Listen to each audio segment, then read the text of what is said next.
Bismillahirrahmanirrahim. Assalamu alaikum, my dear participants. Welcome to this session of our Islam Study Circle. As is our routine, we'll still start off with a Quranic verse and then followed by a hadith and then verses from the Bible before we move on to the next session.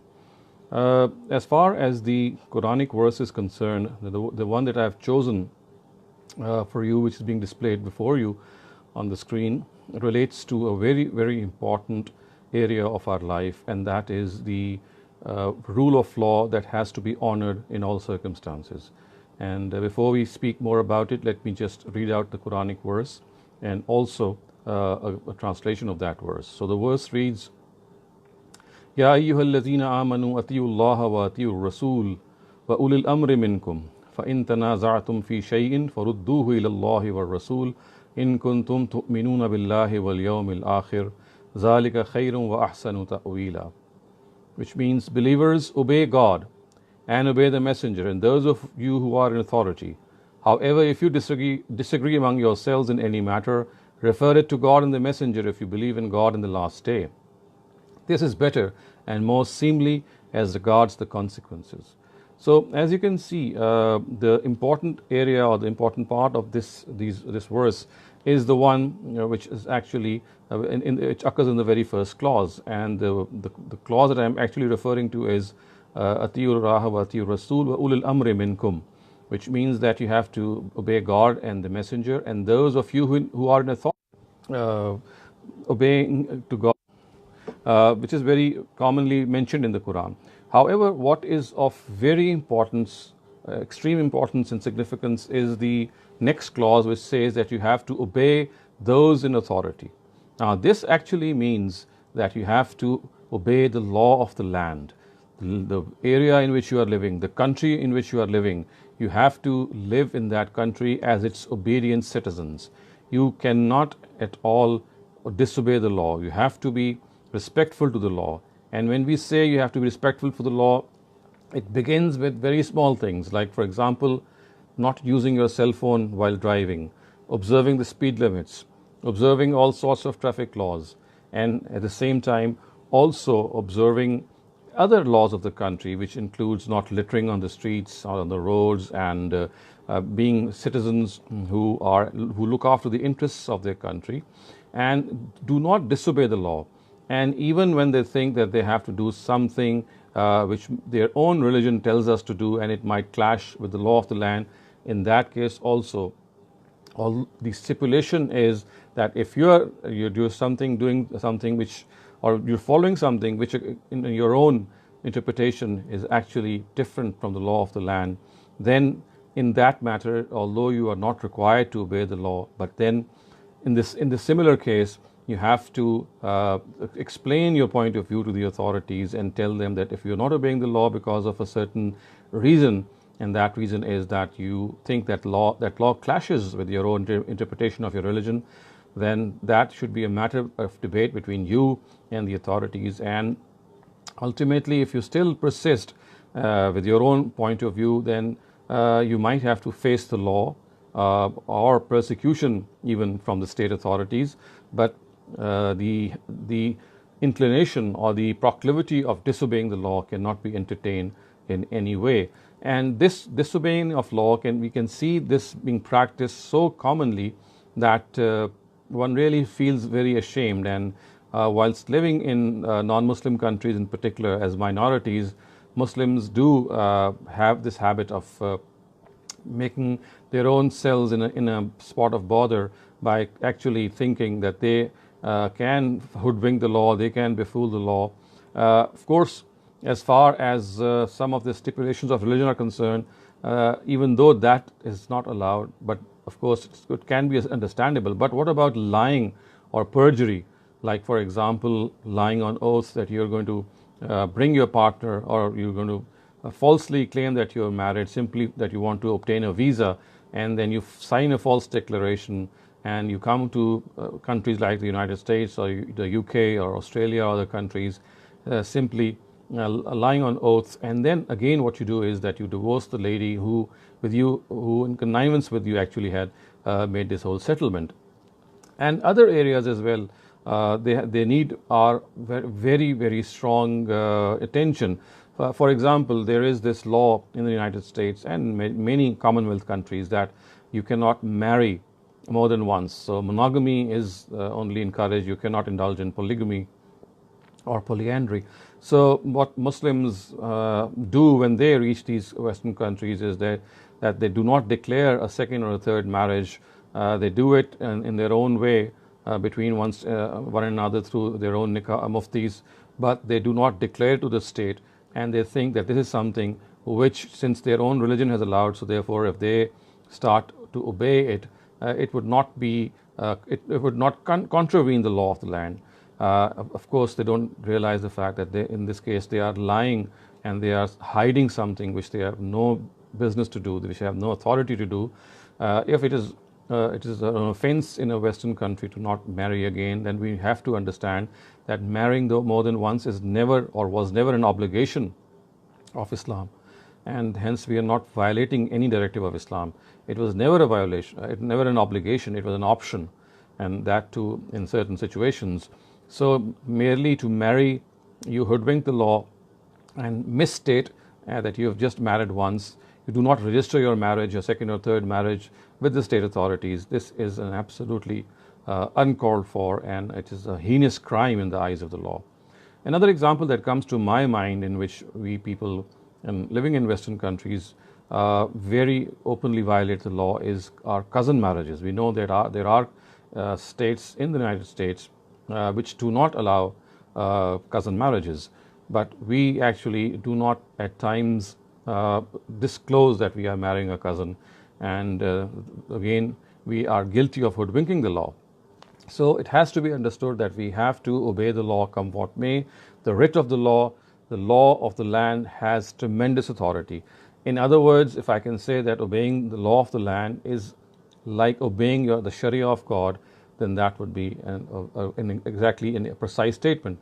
Because when the Quran says ulul amri minkum, it actually asks us that we have to obey the law of the land.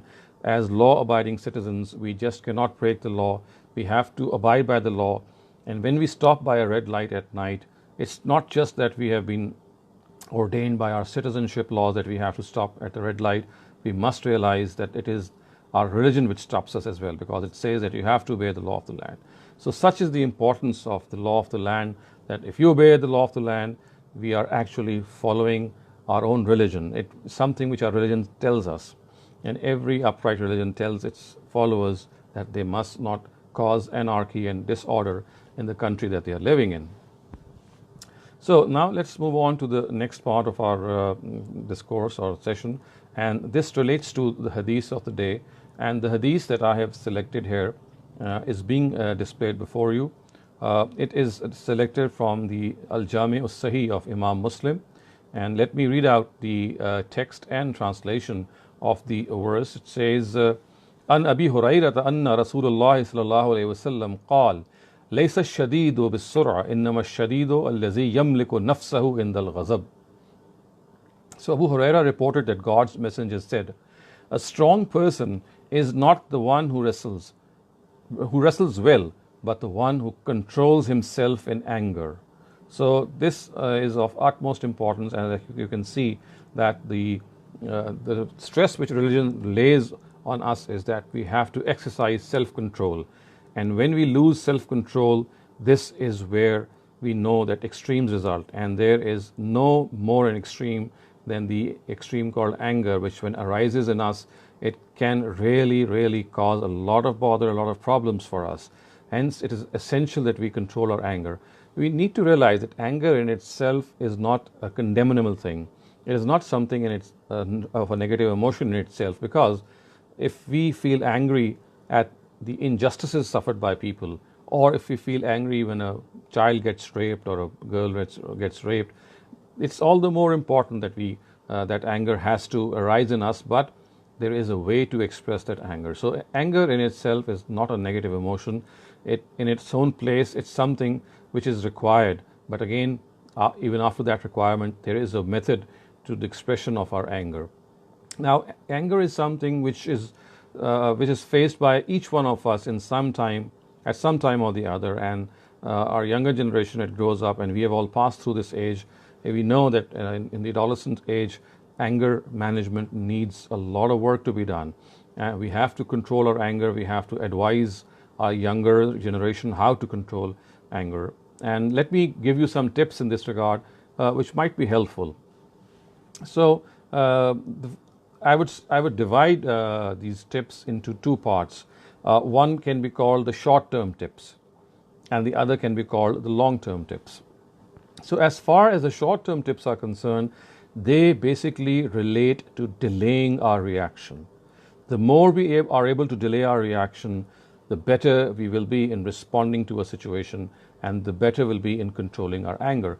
Now, as far as delaying our reaction is concerned, again, this is something which can be done through small gestures, through small acts, like for example, changing our posture. If we are standing, we should sit down. If we are sitting, we can stand up. Changing our location. So we just leave the place where the whole incident had occurred in which we got angry. Similarly, drawing large breaths like this and suggesting to ourselves sentences like calm down, cool down. So all these have a delayed effect. They actually delay our reaction. And then, of course, if these are still not working, then there is this method called physical release, in which you can go to a room, pick up a bat or anything, and just start hitting a pillow or any surface, in which that anger which is built up in you is actually released. You have this catharsis. So all of these are short-term measures in which the purpose is that you actually exchange or you delay the reaction. You don't let that reaction get through you and get the better of you. So, as I was saying, these actions, these delayed reactions, they have to be practiced well in advance, and you have to suggest to ourselves that once we get angry, some of the ways in which we can control our anger is these short-term measures in which we have to delay our immediate response, and the more we delay it, the better our response will become. The second thing, which is very important, and which I would call our long-term measures, is that we have to actually keep this very important psychological, I would say, phenomena, which helps us a lot in a lot of other things, and it helps us in controlling our anger also, and that is self-suggestion. We have to suggest to ourselves that whenever the time of crisis comes, whenever the anger situation arises, I'm going to control myself. I'm not going to lose my control. I'm not going to lose my cool. So these auto-suggestive sentences, when you state them or utter them to your own self in normal circumstances, when you're not angry, they imperceptibly have this effect on you.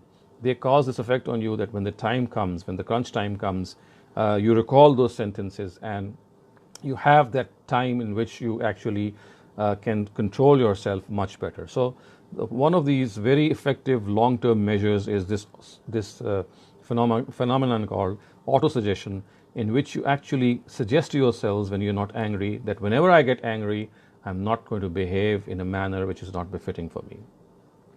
The second important thing, or second important long-term measure in this regard, is that we have to be relaxed individuals in our lives, because you see what happens is that our threshold comes very easily. We get angered very easily, and this is because we are at the verge of getting angry every now and then.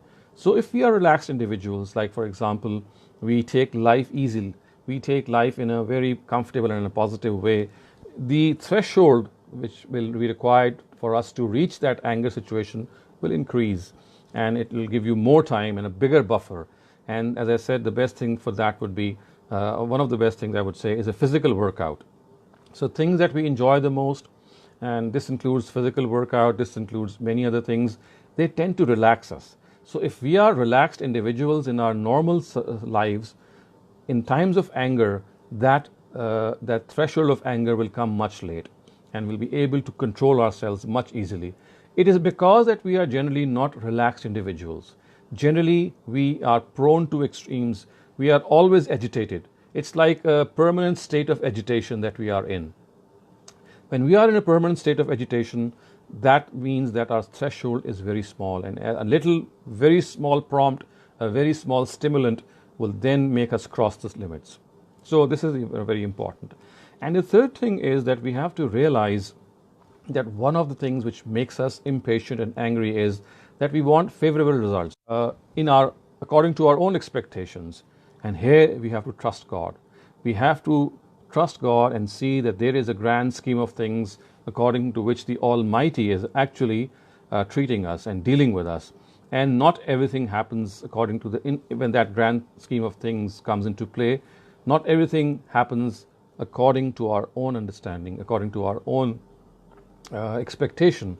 So we have to trust God and always think that whenever the Almighty is doing something which might not be favorable to our own selves, apparently, in the very first instance, there has to be something good hidden behind it. We have to trust God. And I am sure that whenever all of us look back, we do realize that there are so many instances in our life that whenever something happened and when we thought that thing happened and it did not augur us well, we actually, when we look back, we thought that, okay, although at that particular time we thought that something bad is happening, but now that it has happened, we think that it was good because there was some good hidden, which at that instance was not revealed to us, not available to us. But now, retrospectively, when we look back in hindsight, we find that that thing had done something good for us. So these are some of the long-term measures which I've suggested. So basically, controlling anger is something in which these short-term measures as well as these long-term measures have to be employed at the same time.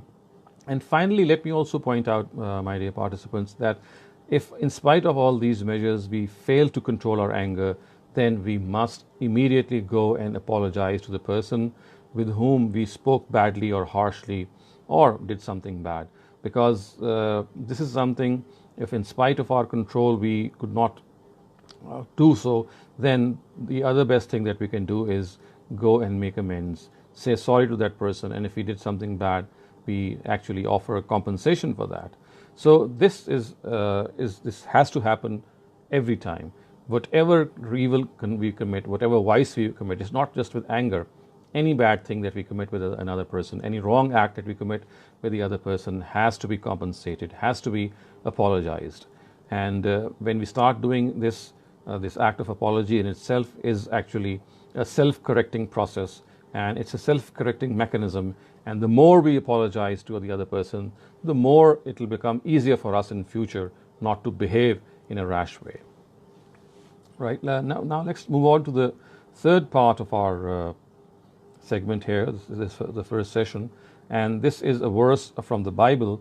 And the verse that I've selected from the Bible is a very famous verse. In fact, these are two verses taken from the Gospel of St. Matthew, and you can just read through and feel the vibrance, the sort of feeling that you get when you read these verses. And they are, and Jesus said to him, "Have love for the Lord your God with all your heart and with all your soul and with all your mind. This is the first and the greatest rule." So Jesus is teaching this to his disciples, that you have to love God with all your heart, with all your soul, and with all your mind, which in fact actually encompasses your intellect and your emotions. You see, all of us are actually either emotionally charged or we are intellectually bent. So both these proclivities exist.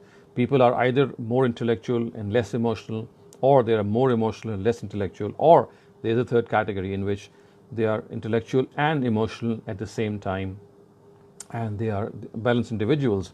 So what Jesus is actually pointing out here is that you have to love God not only through your mind, which is the center of your intellect, but also through your heart and soul. Your mind and soul is your center of your intellect, and also through your heart, which is the center of your emotions. So it's like an all-encompassing statement that you have to love God. And when we say love God, I don't think that this expression needs any explanation. It's much like loving your own mother. I mean, that thing is something of a very small comparison, but just to get a feel of what love means, it means that unconditional love. And when you start loving your mother the way you should actually love her, and look at what she's done for you, look at the sacrifices that she's made for you, and you can similarly see that the love of God has to be million times more, because the things that he has provided, In fact, it is He who has provided us with these things called mothers, which are, of course, one of the most beautiful creatures of this earth and the most selfless of creatures of this earth. So it's like a gushing fountain which comes out. It's like a spontaneous reaction that comes out of you when you love your mother. You don't need any reasoning to love your mother. You don't need anyone to tell you that you have to love your mother. So our love of God has to be on very similar lines. We don't need anyone to tell us that you have to love God, because it is something which comes out of us in a very natural way, like a fountain gushing out of ourselves. This love has to know the fact that loving God is actually it actually means that you have to please God. You have to make Him happy, because it's like someone who has provided for you, someone who has cared for you, someone who has actually supported you in all your problems and your difficulties, someone who has helped you, someone who has accepted your du'as and your prayers, and someone who is the biggest support. All of us need friends. All of us need friends. And I'm sure that you would agree with me that even with the best of friends, we are not able to share a lot of things. The closest of our friends we are not feel comfortable to share many of our inner secrets and our inner thoughts, our inner emotions. But we can trust God, because He knows how we feel. He knows our inner self. He is the biggest support that we have, and all other supports are temporary. The only support which is permanent is God.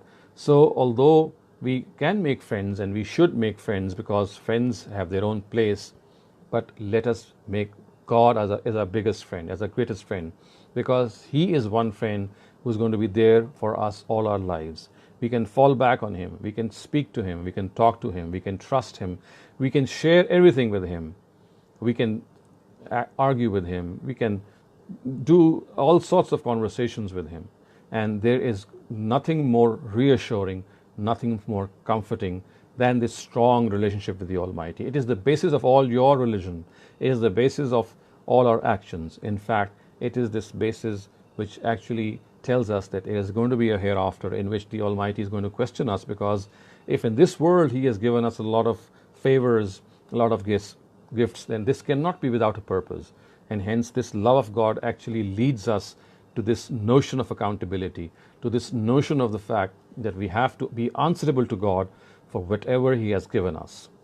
So viewers, this brings us to the end of our first session of this study circle, in which we have discussed some Quranic verses, a hadith of the Prophet, and a Bible and two Bible verses from the Gospel of St. Matthew.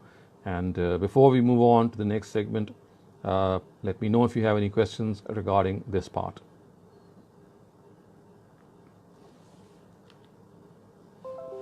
I have a question from Yasi Saiba. Please unmute your mic.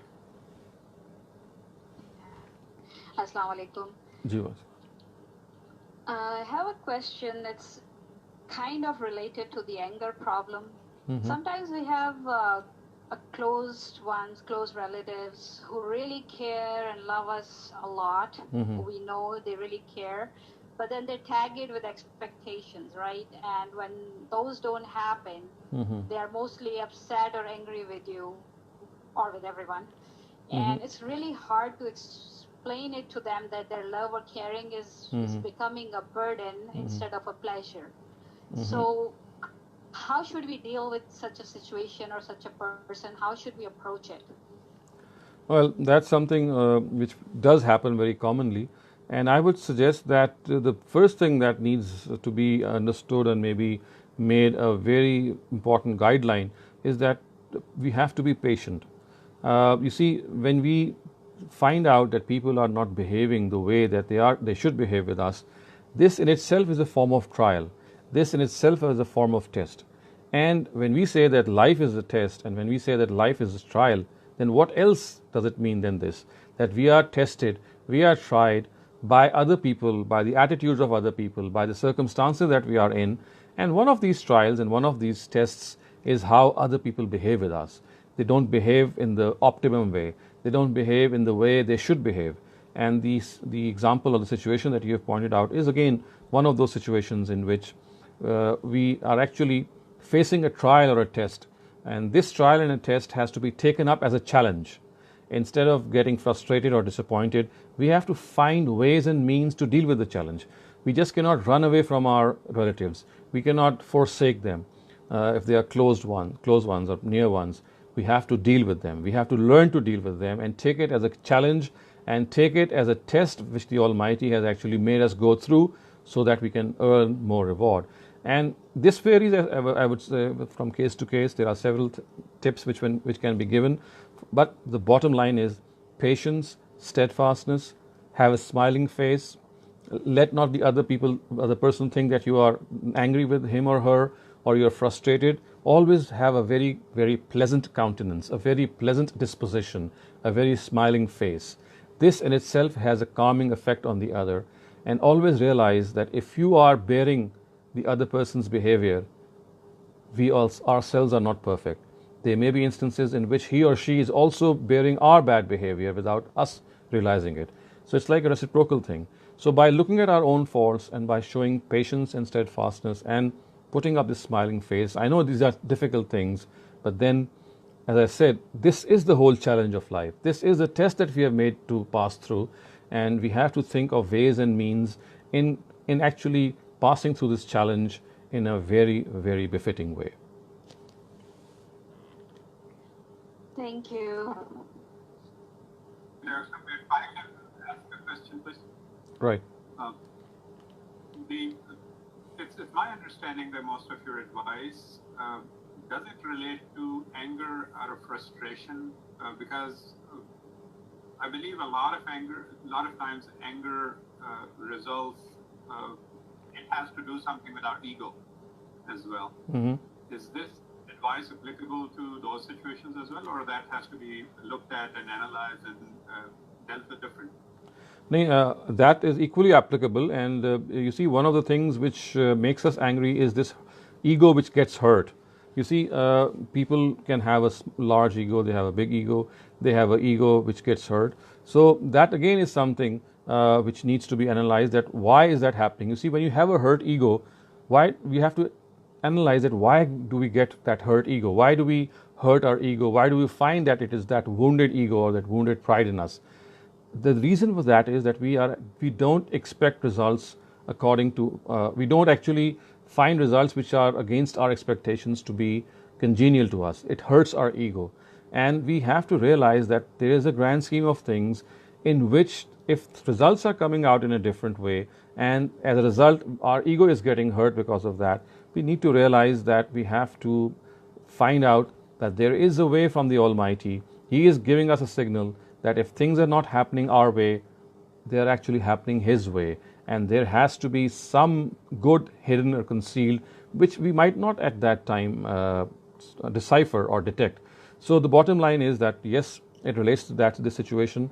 Ego is something which we have to control, and the best way to control our ego basically is to realize that we have to trust God. And if something is happening which is against our ego, it's happening because God has actually ordained it. We have tried our best, but things have not happened the way we would have expected them to happen. So there has to be a grand scheme of things that we need to trust and find out that if that grand scheme of things is working against our own scheme, then I have to wait and see the good that is hidden. And as I already pointed out, that there have been several instances in our life. If we look back, we realize that if something had happened which we were expecting to happen, and it did not happen, and we got angry, later on we realized that thank God it did not happen, because if it had happened, such and such things would have resulted which would be very wrong for us.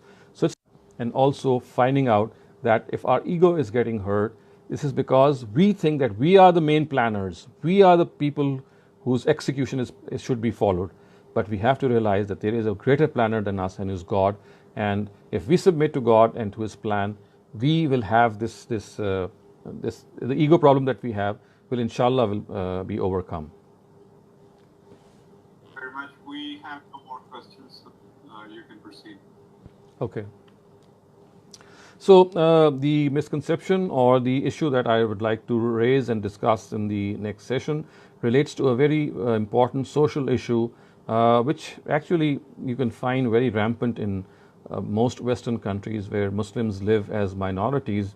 This might not be very common in Muslim countries like Pakistan or India, or predominantly areas which have a large minority, like for example, as I said, India has almost the same population, if not more, of Muslims. Similarly, Malaysia or Indonesia or Sudan or Turkey, Muslim dominant countries. But slowly and surely, the issue that I'm going to discuss is also getting perceptible in these areas, and hence it needs some addressing, some guideline, some discussion at how should we deal with this. And that is the presence or the ever-growing presence of the LGBT community in the whole world, and how should our younger generation, or how as we individuals living in that environment and hence coming across them as our colleagues, as our friends, as our classmates, as our neighbors, or as any other person is concerned. So how should we deal with such people?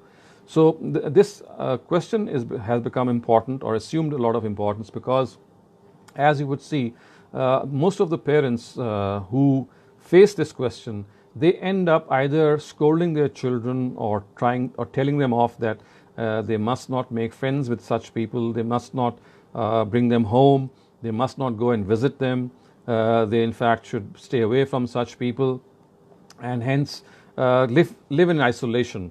And of course, this becomes a huge pressure, a huge peer pressure on the younger mind, because he or she is not able to appreciate that how is it possible to be in a class, to be in a group, to be in a group activity, because we know that classrooms have group activities, they have collective assignments, and they have many other things in which this interaction is inevitable. You just cannot avoid it. You just cannot stay away from it. In fact, if you do so, it becomes disrespectful to that person. So the first thing that I would suggest and advise is that we have to realize that if there is something that we regard to be a sin or a bad thing, then staying away from such people is not advisable at all.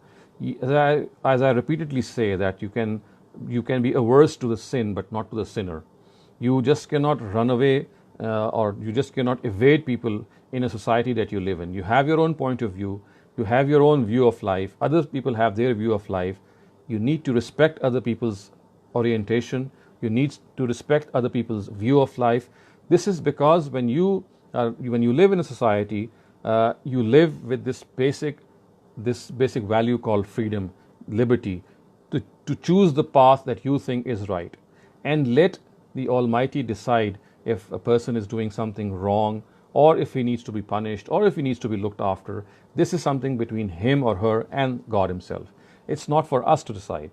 As for our own selves, we have several blemishes that we must be actually more attentive to. We cheat, we lie, we don't speak the truth, we are unjust, we at times are rash, we lose our temper, we misbehave with our parents. So there are 101 other things that we people might have other forms of blemishes.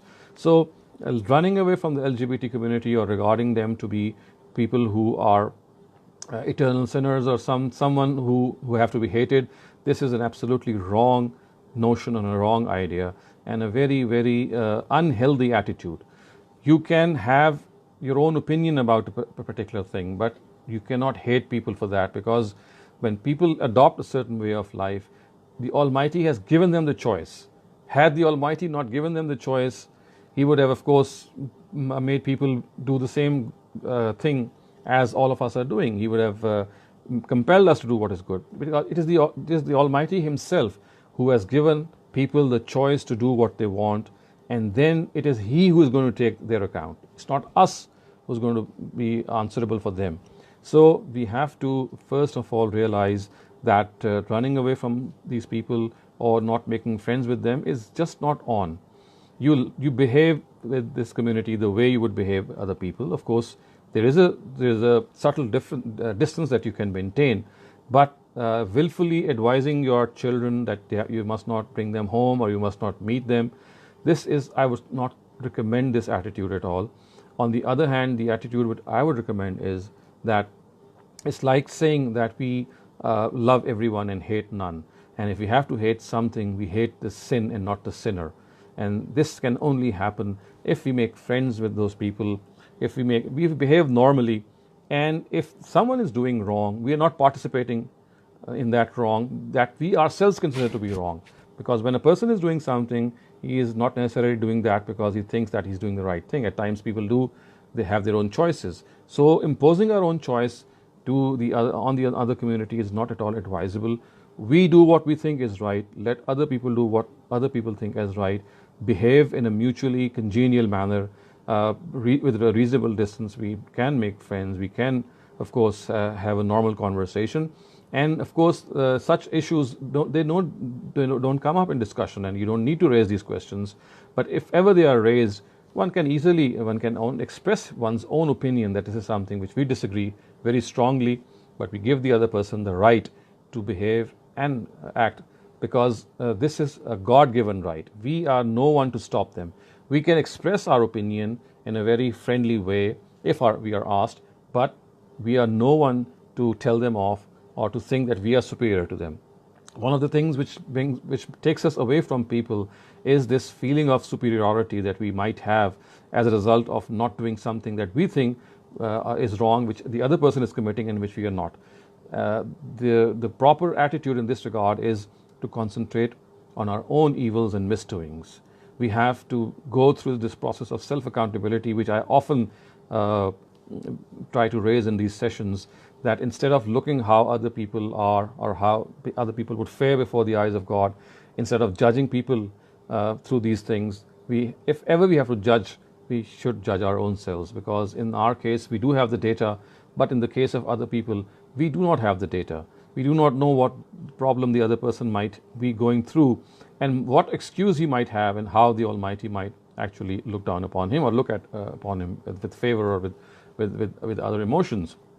So the bottom line is that in a country in which this community exists, it has to be taken as a community. It has to be taken as a denomination in a society which has its own freedom of choice.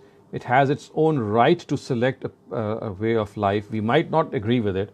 When we are asked, we will express the fact that we disagree with this attitude, but at the same time we give the other person the choice and the right to do whatever he or she would like to, because we are no ones to stop anyone or make any judgment. God has given each person the choice and the liberty to choose his path, and if he is going to do something wrong, it is the Almighty who's going to take his account, or he is going to be answerable to him, not to us.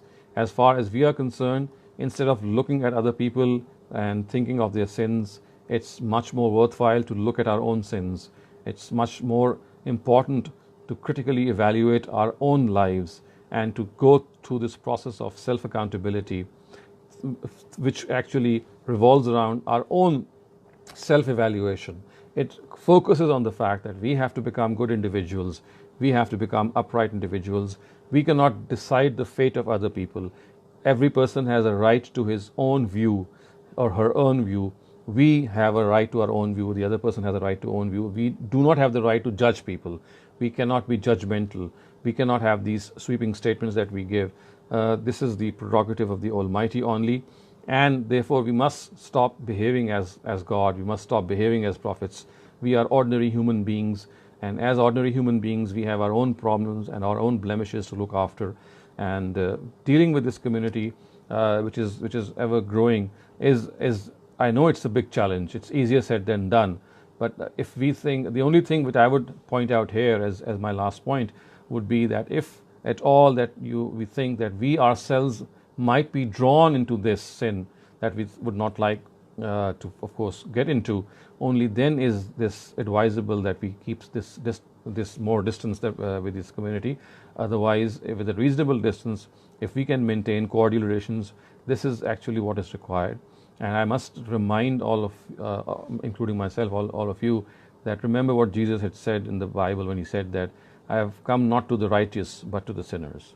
So if we also think that if all of us, if we think that we have friends amongst us who have fallen into bad habits, then let us not run away from them. Let us stay close to them, because we might influence them into good. We might influence them into goodness and into habits that we think are good, and at the same time realize that if the other person is doing something which we think is wrong, we ourselves might be doing several things as wrong, and it's much more advisable to concentrate more on our own faults than to point out. and dwell upon the faults of others. So this brings us to an end to this session, and I know it's something of a very sore nature, a very touchy topic, but I'd be glad to discuss ways and means or further input that you might give vis-a-vis this interaction. But as far as I'm concerned, this is how I feel, and I'd like you to let me know if you think that anything needs more discussion in this regard. Differentiate between forming close friendships versus having cordial relationships. Right. So you're asking that we make this difference? Are you different? You said that we have to keep relationships. Right. Norm people in our school or other places, but are you saying should there be a discretion between forming close friendships versus, you see, I always go along with the famous German playwright and poet Goethe. So Goethe has very beautifully expressed this relationship between friends, and he says that we just don't know how this bond of friendship comes into being. And there is a book which I would advise all of you to read if you can have the time. It's called Elective Affinities. And Elective Affinities is a book which actually tells us that there are 100 different reasons which make us soulmates, which make us close together, and it's very difficult to just pinpoint what the reason is which has brought us together. So even in the case of this community, let this be a natural thing. If cordial relations are something which have to be there for every single individual, regardless, as far as more than that is concerned, for example, having close friendship ties, this I said is something which arises from those elective affinities about which we don't know. So I would say the bottom line is that good cordial relations have to be maintained with any community. But above that, if there is going to be something more than that, then that has to be left to the individual. Because you see, you just cannot say that you just cannot become a close friend with the person who is of this community, because a reason in which if you make friends with a person of that community, it should happen naturally. We should not stop us from becoming friends, because you see, generally people become friends when they have common habits, when they have common views, when they have common things. And at times it is the opposite as well. There are certain things common and certain things which are not common. So let this happen naturally. And if it happens that you become a close friend to a person of that community, even in those circumstances, being at guard, of course, that is something that we must maintain. But simply because he or she is a person of the opposite community, we cannot become close to him or her. I would not recommend that. I would leave it to that personal inclination and friendship, which if it develops, it should develop. And you should be strong enough to hold on to your values and influence the other person as far as you can. And if you think that is something that you might succumb to, then again, it is something of your own decision that you make.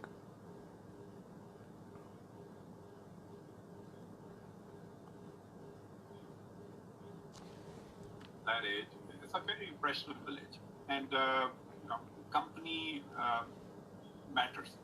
Right. Company influences a child. So I was asking from that perspective, if I need to advise child, or in that situation also leave it to the normal development of things. You see, as I said, if your child has been given attention to, if you have developed those basic values, of course, one of the very basic values which is found, which is actually innately found in all of us, and which as parents we can make more sensitive, create more sensitivity about it, is this value of chastity or modesty or haya, or this concept that we are individuals who have a certain orientation, and how this orientation relates to our own moral being, to our own religious being. So this is already there. If you have reared your child, groomed your child with that sensitivity, with that inclination, then all you need to tell them is how important family life is, how important the Almighty stresses that relationships have to be in a normal way. So if that upbringing has been done in a proper way since childhood, in this particular forming period, all you need to do is just to let them know, and then let them make the choice, let them make the final decision, because we don't know. I can assure you, because I know a lot of children of this age who feel a lot of pressure from their parents when they advise them that they have to stay away from this community. They don't realize that it's like telling a fish to remain out of water and still be alive. It's virtually impossible. So you need to realize that when you give an advice to a child, you have to give it in the circumstances that you find them in, and the circumstances that they now find themselves in is very much like being fish in water. So it's not, you just cannot live outside that water. You cannot survive. So you have to tell them that you have to be in that water, in that area. However, these are some of the things that might help you in being there. So it's like saying that you live in that community, you just cannot come out of that community, but there are certain values that we adhere to. Of course, the other person has his own or her own values, and those values need to be strengthened in our children. But stopping them is not the solution, which, as I said, can only be done if something is of a very small nature. When something proliferates in the society, when it starts to become a value in the society, it starts to become an understanding in the society. In fact, it becomes a stigma if you do something opposite to it. Then the proper way is to create this awareness in your child as to what right and wrong is, and let him or her judge for her own self that what is the extent to which this happens. I know this is a big challenge because, as you said, rightly said, that this is an impressionable age, and in that impressionable age you catch a lot of things. If you're a weak person, you succumb to them, you're led into them. But it is here that the parent needs to realize that this is a human weakness that we have all gone through in our lives, that we're still going through in our lives, and the best thing that we can do is make them more aware of what right and wrong are, and tell them that if this is something which they might indulge into, it can go to huge extremes. So we need to educate them, we need to guard, tell them to be on their guard, and also let them decide for their own selves, and not force them or not stop them from doing certain things, because, as I said, the amount of pressure that it creates on a young mind is huge. They have enough pressure as regards their studies are concerned, and we are adding that pressure when we are telling them that we should stay away from such people. As I said, it's this discussion that we need to do with our children is to inculcate the values and the approach that we have in life. And then if they come across, let them come up with a question which you answer. Instead of you taking the initiative, your initiative should be in a broad sense, in a general instructional sense. But if there has to be a particular area, it should be they coming to you and perhaps asking, how should we do it? If you put them to the sword, or put them to a very, very harsh discipline, I dare say that this would be counterproductive. I know it's a very difficult thing. I know it's a huge and a big challenge. But the answer to this challenge is not to tell them off, or not to make them hate such people, or not to make them stay away, or even stop them from becoming friends. But the answer lies in making them more strengthening them in their own values, and making them realize how important those values are for them. Very good way. I understand your point that in some ways, from a parent's concerned perspective, we have a responsibility as parents as well, and it starts long before that impressionable age and that time. We have to do our work first, and that's the way to approach it, instead of just forcing them to. Thank you very much. Yasin, please unmute your mic and ask your question. I agree with you, Dr. Shehzad. It's a very important and controversial matter here. We work with this community. We have them as office colleagues. Our kids have them as friends. I personally went through it. My daughter was in high school, and she had a friend from that community, and we discussed it, and I told her, I said, it's fine to be friends, but you have to know that this is not something that's acceptable to us. It's against our religious norms, and that's not the way God has given us. But it's okay. You don't have to discuss it with them. You don't have to tell them what's right or wrong at this point, but you should be clear in your mind that this is not something that's right. Pushed it like that, and even now I tell my kids the same thing. However, there is a new challenge that has come up here, and they are teaching in schools now that some people, by nature, God have made them that way, that like They could be boys in body, but they are more inclined to be girls. And it could be the vice versa as well. So now my kids were asking me, well, Mom, it's not their fault if God made them like that. So I explained to them, I said, well, no, that's not true. God does not make people like that, but it's we humans. We have our own desires and stuff that make us like that. Right. So we still have to understand. But it is getting more challenging because they are teaching it that way now in the schools. And I understand. There have been cases where kids have been confused because then they start thinking, oh, maybe I am like that too, you know, like they start doubting themselves. So that is where I find now it's getting a bit challenging. So any advice with respect to that will be helpful. Yes, as I said, you see, we have to present our values, our value system, and that should begin at a very early age. You see, what happens is that when a child gets out of our hands or when he does something that we might not like him or her to do, it is only then that we start to realize that something is happening. It should be well before that. I mean, when he is growing up, like a 5 or 6 year old or a 7-year-old, it's that is the time in which you have to slowly, imperceptibly educate him or her, so that by the time she passes through that adolescent age or he passes through that age, the basics have already been within him or within her. So what I find often happening with our parents is that they realize when the time is too late, when things have already happened, when things start to get out of control. So my advice is that start very early. Teaching this value system, teaching your morality, teaching your norms, they have to begin at a very early age. And you see, these basic norms are already found in ourselves as human beings. Goodness and this path towards nature, this closeness towards nature, is already found in us. It is only that we need to make our children more sensitive. So my basic advice would be that please start off early. And also let me point out to another aspect which I would like to now raise now that you've asked this question, and that is another area which is even more challenging and even more difficult, and that is what if your own child opts to become one of the members of that community. So this is one thing, that he or she remains the way she or he is and then interacts with them, and this is an even more challenging thing for us, that if one of our children decides to become one of those, so what is then to be done? So here my advice would be that, as I said, if in spite of all our values teaching that we did in our earlier days, that we were able to tell them, if finally he or she has made this choice, we still should not, we have no right to actually forcibly stop them. That's a given. But even in this situation, we must not hate them. We must not.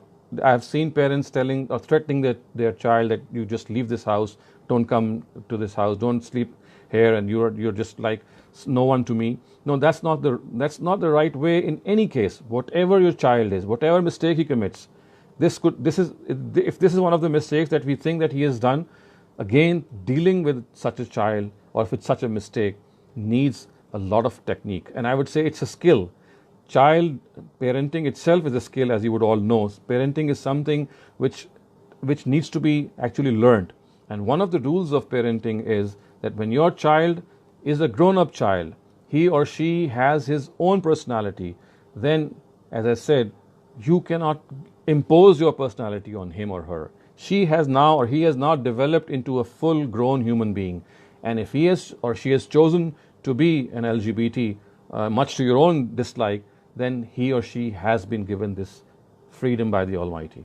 We are no one to stop him. We can advise him or her. We can tell her or him of the bad consequences.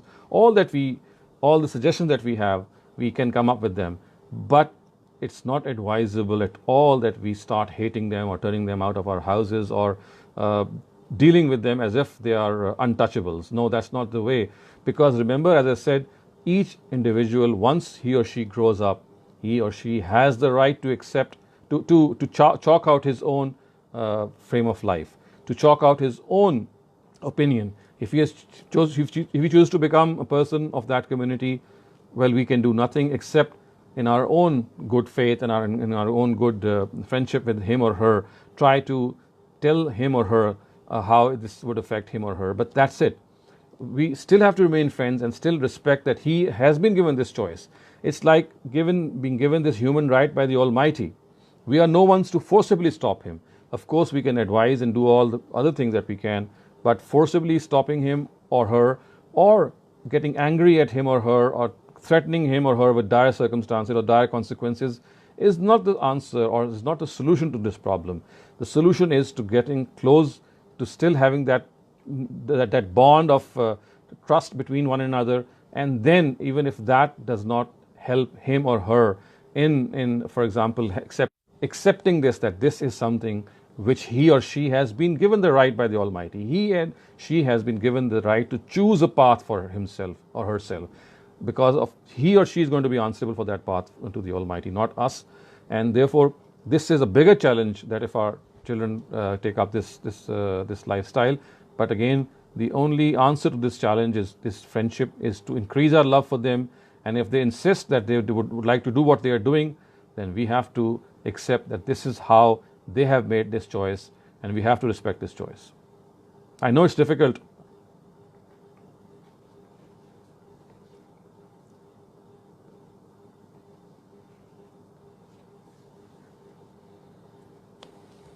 Common thing here, even a 7-year-old knows what that is. So we do discuss these topics, but I guess now it's getting harder because I'm telling them something that's our value and trying to instill into them. But over here they've started from kindergarten trying to teach the kids it's okay to have 2 dads, or it's okay to have 2 moms. Right. And then so it's kind of like knowledge being taught at home versus knowledge being taught at the school. So kids are kind of confused, they are like, we are trying to do our best, and we hope that God will guide them. But I think because now it is at a younger age, they are teaching it in the schools in a different perspective. It is getting much harder to Yes, I do understand. So is there anything specifically in Quran that we can show them or teach them, how, like I know, Prophet Lut's nation was like that, but apart from that, anything else we can show them, that would clearly tell them, okay, this is very disliked by God, it's not something that, I just wanted to know if there is any. Well, the most important thing that you can educate your child is regarding the institution of the family, and the fact that a mother and a father both are needed in the natural way to bring them up.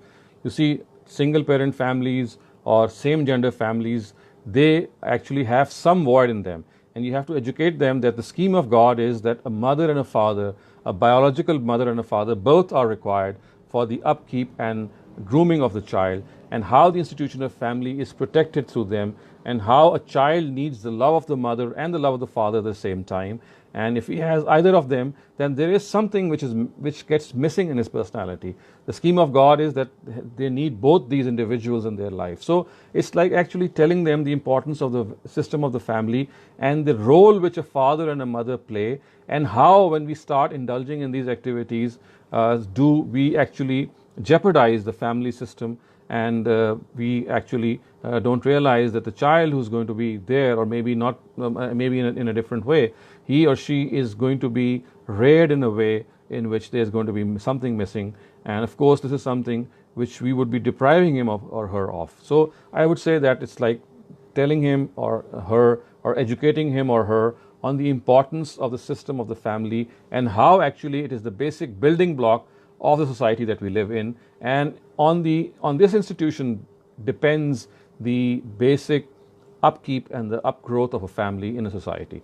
If a society at the family level is going to be a family or a society in which these values are upheld at the family level, only then are these values going to be upheld at the society level. So because it's the basic building block, so the building block has to be of the correct nature. If there is any corruption in that building block, it's going to infiltrate in the whole society. Thank you, Dr. Saab. Thank you. I'm sorry, our time is up. Dr. Saab, with your permission, if we can extend it 5 minutes, the reason Sure. is Rafia Khatib had sent me 3 questions in an email. She wasn't able to join today, but I see she's just joined the class. If we can extend it 5 minutes, maybe she can ask one question, whatever that time allows. And Rakia Sahaba, if you can, whatever remains, if you can take it up in the next class, I would appreciate it. Thank you. Go ahead and unmute your mic, please. Dr. Shehzad, my question is, one is the translation of the ayat in which Allah says that we will create you in the forms that you don't even know. So I don't understand, does it regard physical form or is it pertaining to something else? Well, I have to look. I'll have to look up that verse actually, because you see there are contexts to each of the verses, and unless the verse is Surah 56, ayat 61. So so what I'll do is I'll look up the verse and then I'll email you my answer, because I would need to go